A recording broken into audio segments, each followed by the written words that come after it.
The table was set for two, candle lit, wine untouched. The mafia boss checked his watch for the third time. His blind date was 40 minutes late. People didn't stand him up. They didn't forget him, and they definitely didn't make him wait.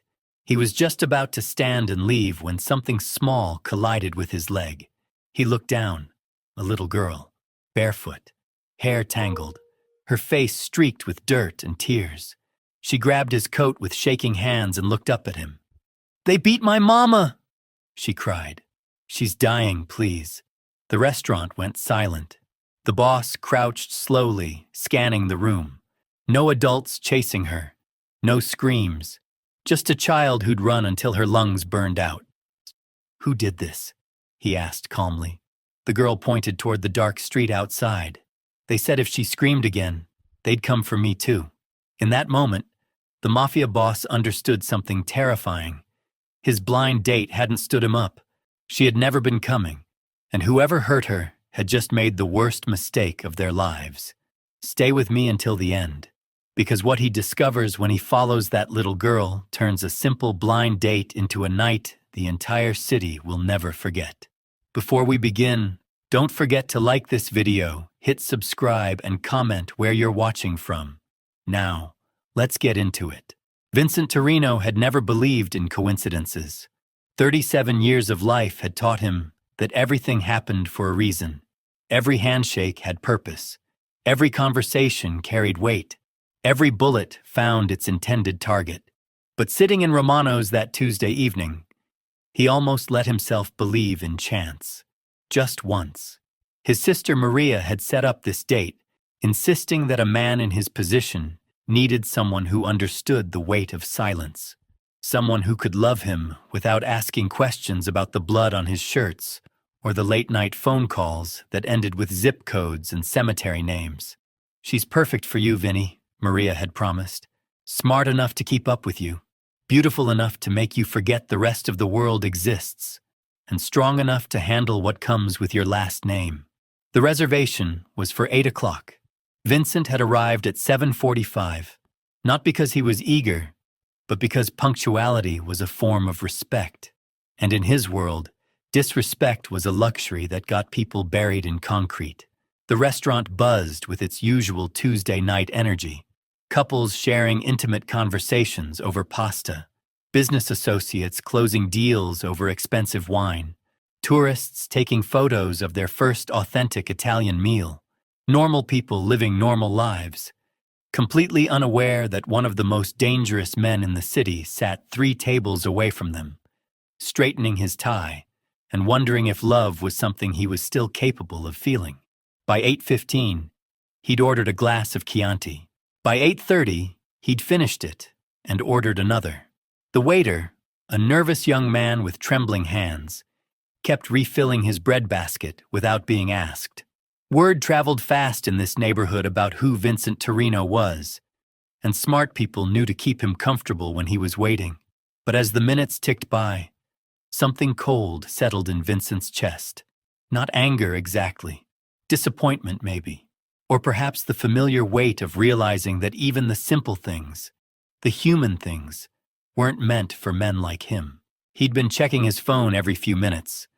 No missed calls, no text messages, no explanations, just the digital silence that screamed louder than any insult ever could.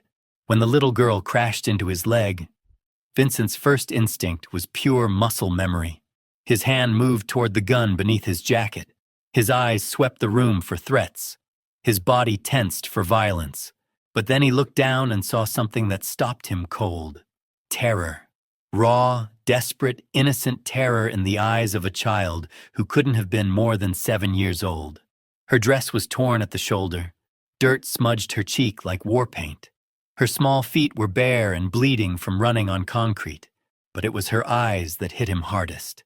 They held the kind of fear that Vincent had seen in grown men right before they begged for their lives. "They beat my mama," she repeated, her voice breaking on each word.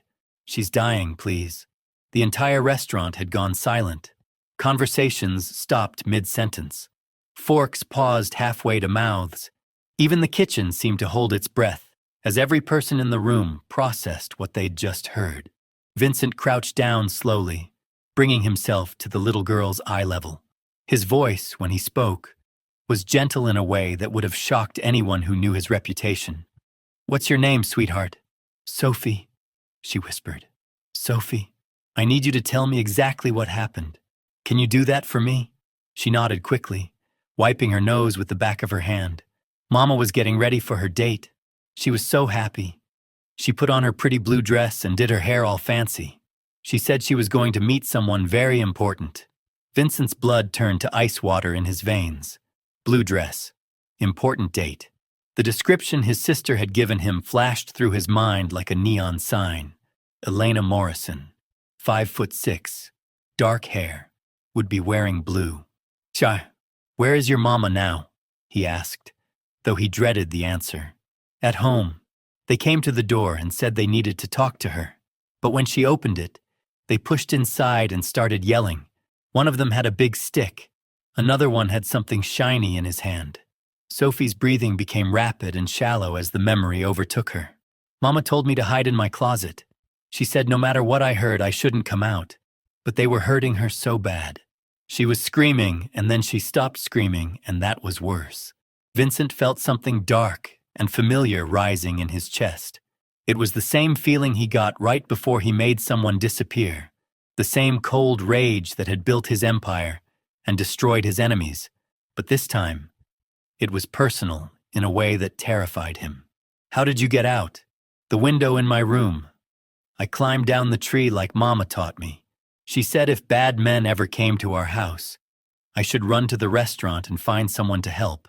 Vincent stood slowly, his mind already calculating distances, time frames, possibilities.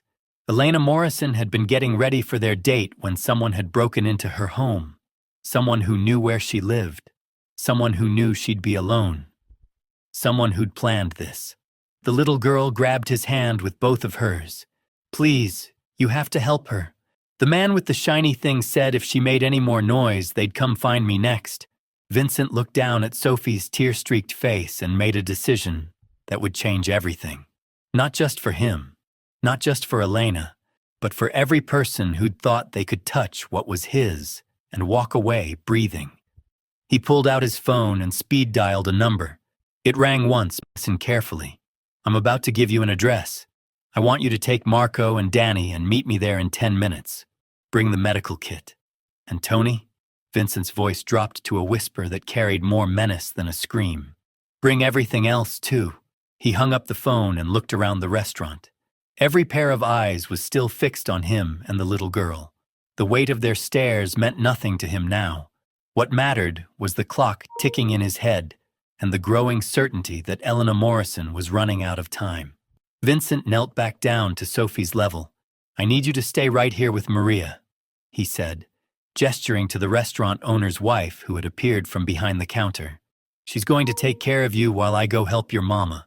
Sophie's grip on his hand tightened. "But what if you don't come back? What if the bad men get you too?" Something shifted in Vincent's expression. For just a moment, the hardened crime boss disappeared, replaced by something gentler, something that remembered what it felt like to be small and afraid. "Sophie, look at me. I promise you, nothing is going to happen to your mama, and nothing is going to happen to you. Do you understand?" She nodded, though tears continued streaming down her cheeks. "Are you a policeman?" Vincent almost smiled at that. "No, sweetheart. I'm something else entirely."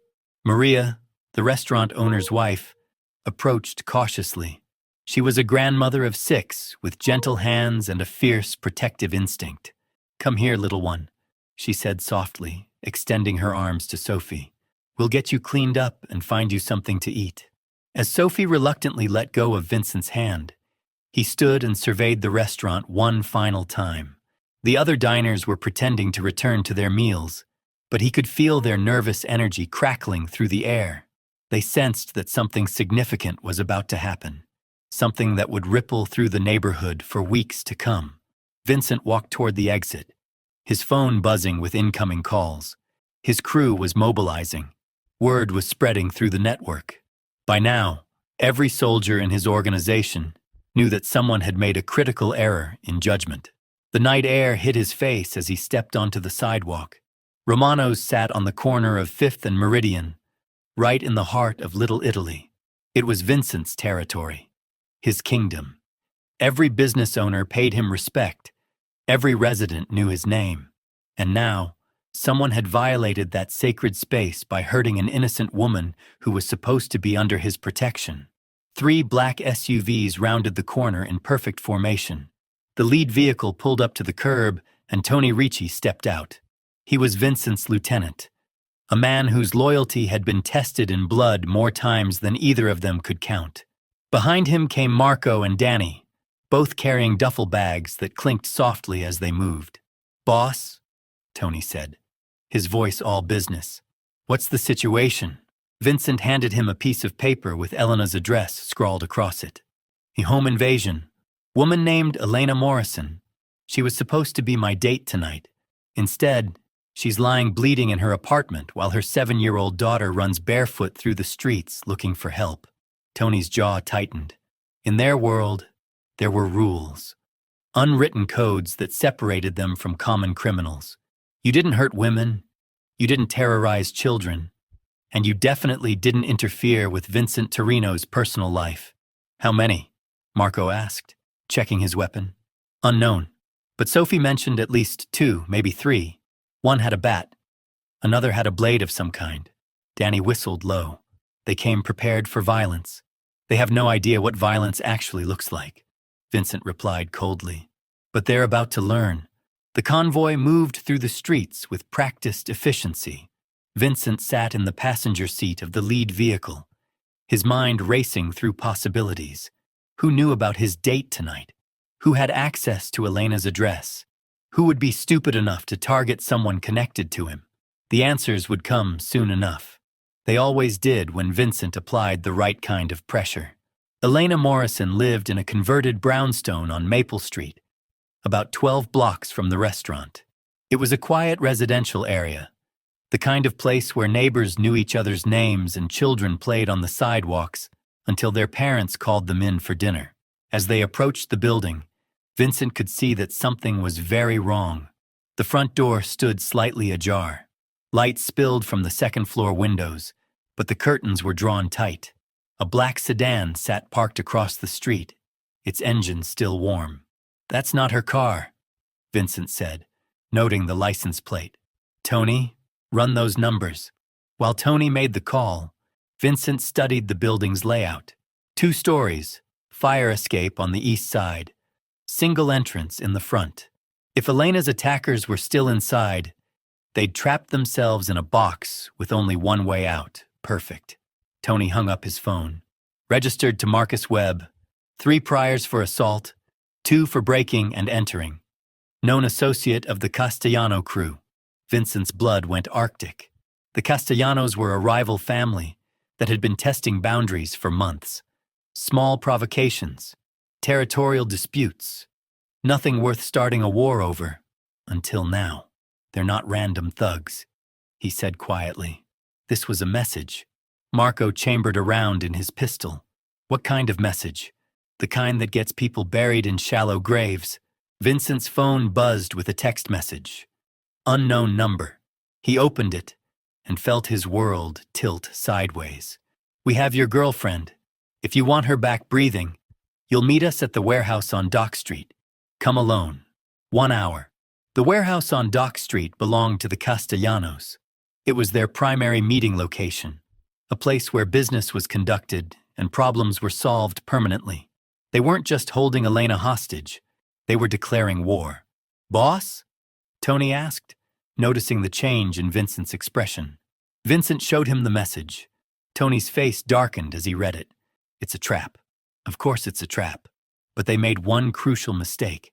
What's that? Vincent's smile was colder than winter midnight. They think I'm coming alone. He looked at his watch. 53 minutes until the deadline. Plenty of time to retrieve Elena from her apartment, ensure she was safe, and then pay a visit to the warehouse that would end the Castellano problem once and for all. But first, they needed to secure the building and assess Elena's condition. Vincent had promised a little girl that her mother would be okay, and Vincent Torino never broke his promises. Danny, take the fire escape. Marco, watch the street. Tony, you're with me through the front door. They moved like shadows through the darkness, each man knowing his role without needing further instruction. This wasn't their first rescue operation. It wouldn't be their last. Vincent approached the front door with measured steps. The wood around the lock was splintered, clear signs of forced entry. Through the gap, he could hear movement upstairs. Voices. Someone was definitely still in the building. He pressed his back against the wall beside the entrance and listened carefully. Two distinct voices. Male, one nervous, one confident. They were arguing about something in hushed tones. Vincent checked his watch again. 48 minutes. Time to end this. Vincent pushed open the damaged door with the barrel of his gun. The hinges creaked like old bones as he stepped into the narrow hallway. The smell hit him immediately. Blood, fear, and something else. Desperation. The voices upstairs had gone quiet. Too quiet. They'd heard him coming. He moved up the stairs with deliberate silence, each step calculated to avoid the creaks he could see in the old wood.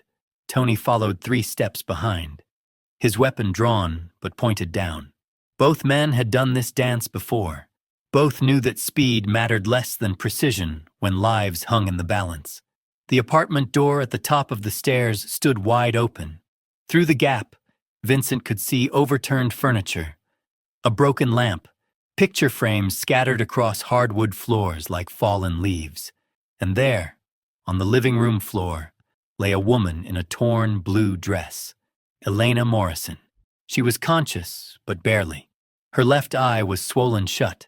Blood trickled from her nose onto the expensive fabric that was supposed to impress him tonight. But she was breathing. That was what mattered. 2 men stood over her. One held an aluminum baseball bat stained dark at the tip. The other gripped a switchblade that caught the overhead light as his hand shook with adrenaline.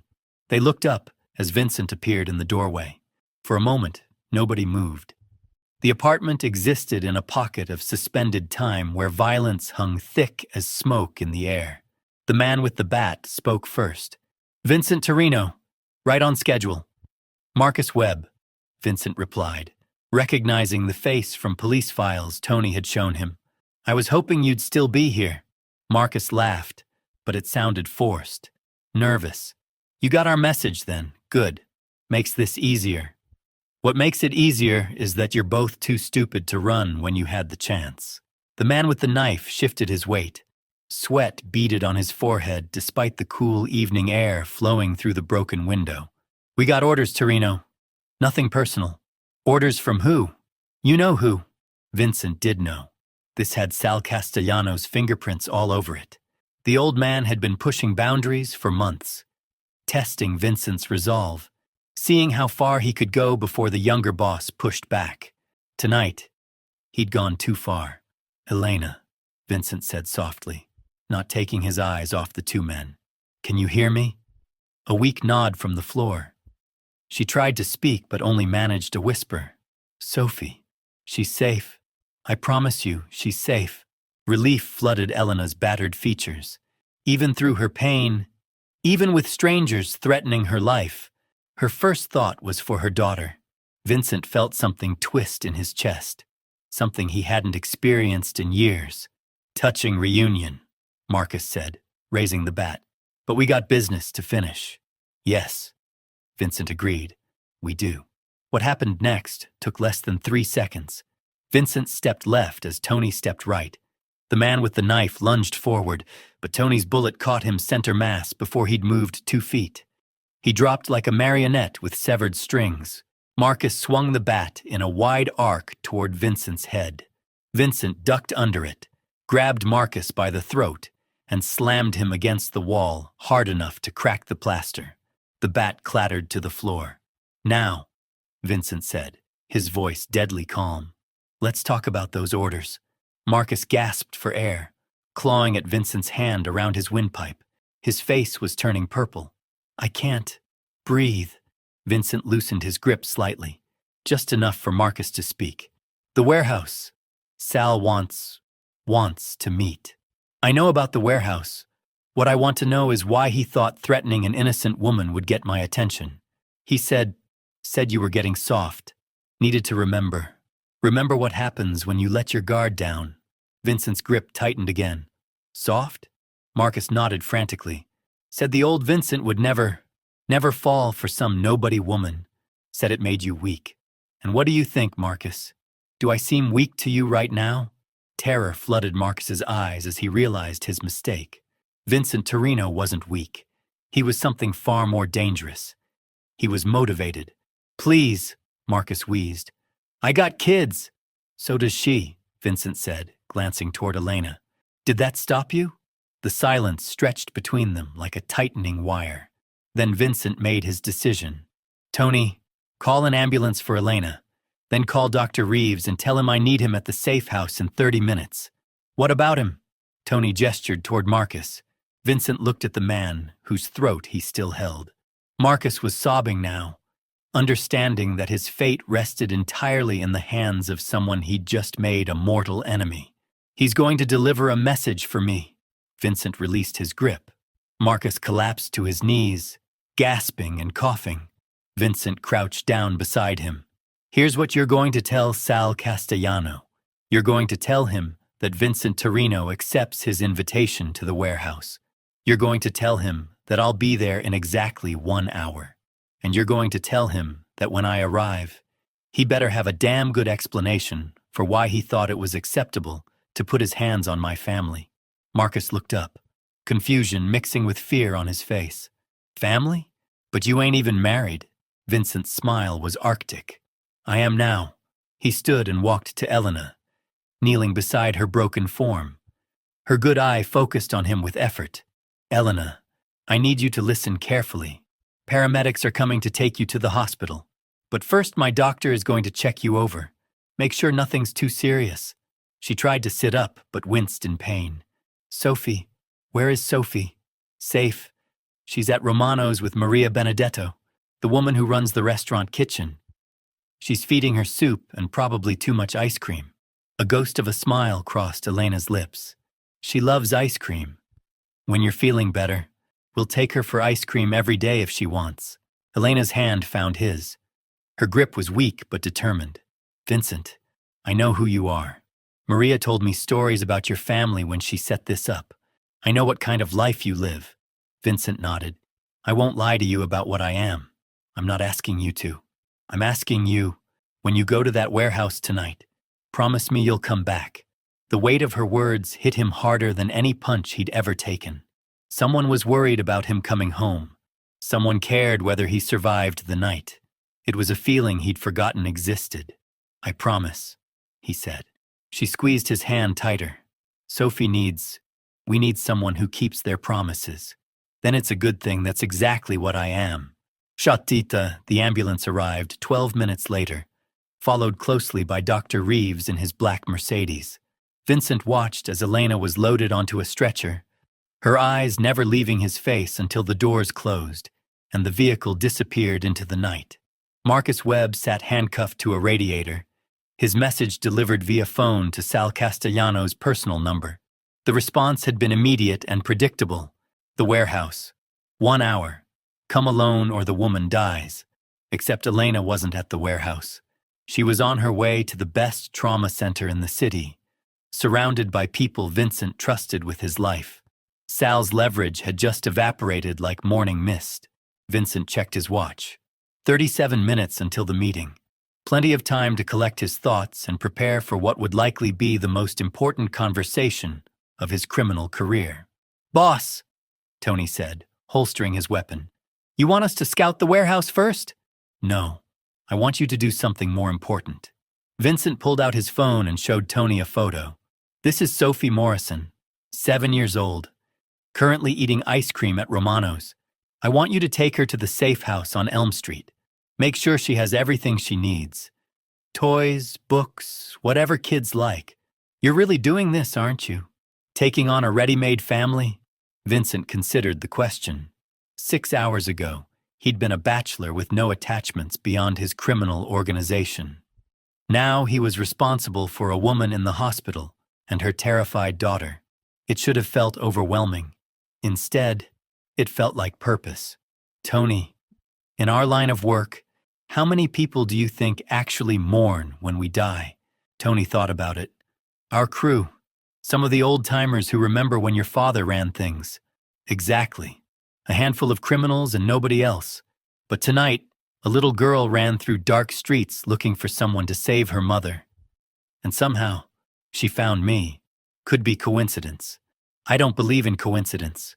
I believe in opportunity. And I believe that sometimes, if you're very lucky, opportunity comes wrapped in a torn blue dress and bare feet. Vincent walked to the window and looked out at the street below. The black sedan that had belonged to Marcus's partner was being loaded onto a tow truck. Bloodstains on Elena's apartment floor were being documented by his cleanup crew. In a few hours, it would look like nothing had ever happened here. But everything had happened here. Everything had changed. His phone buzzed. A text from Maria at the restaurant. "Little one is asking for you. Says she wants to make sure you're really going to help her mama." Vincent typed back quickly. "Tell her I'm going to fix everything. And tell her I'll see her soon." "Boss," Tony said quietly. "What if this is bigger than just Sal making a power play? What if he's got backing from New York? Or Chicago? Then we'll deal with New York and Chicago too. That's a lot of enemies to make over one night." Vincent turned from the window. His expression was calm, but something lethal burned behind his eyes. "Tony, let me ask you something. What's the point of having power if you don't use it to protect the people who matter?" "Fair point. Besides," Vincent added, checking his weapons one final time, "I have a feeling that after tonight, Sal Castellano won't be making any more power plays." The drive to Dock Street took 18 minutes through traffic that seemed to part before Vincent's convoy, like water before the bow of a ship. Word had spread through the underworld's communication networks. Vincent Torino was moving with purpose tonight. Smart people got out of his way. The warehouse district smelled like rust and river water. Abandoned buildings lined both sides of the street like broken teeth in a skull's mouth. This was where the city came to die, where deals were made that never saw daylight, where problems disappeared permanently. Vincent's phone rang as they approached the meeting location. Unknown number. "Torino, you're 3 minutes early." Sal Castellano's gravelly voice came through the speaker. "I like punctuality." "Where is she, Sal?" "Safe. For now. You come in alone like we agreed. She stays safe. You bring your boys with you. And things get complicated." Vincent looked at Tony, who was monitoring radio chatter from other criminal organizations in the area. 3 different families had crews positioned within a 6-block radius. This wasn't just a meeting. It was a show of force. "I'm coming in alone," Vincent said into the phone. "But Sal, if anything happens to Elena Morrison or her daughter, there won't be a hole deep enough for you to hide in." Big words from a man who's about to walk into a building surrounded by my people. "We'll see." Vincent hung up and turned to his crew. "Nobody moves unless I give the signal. If I'm not out in 30 minutes, level the building." "So, boss," Danny said quietly, "you sure about this? Could be walking into an execution." Vincent thought about Sophie's tear-streaked face, about Elena's broken whisper asking him to come back, about the promise he'd made to fix everything. "I've never been more sure of anything in my life." He stepped out of the SUV and walked toward the warehouse entrance.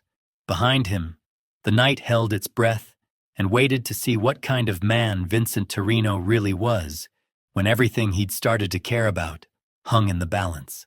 The metal door stood slightly ajar. Light spilled from the crack like blood from a wound. Vincent pushed it open and stepped into whatever waited beyond.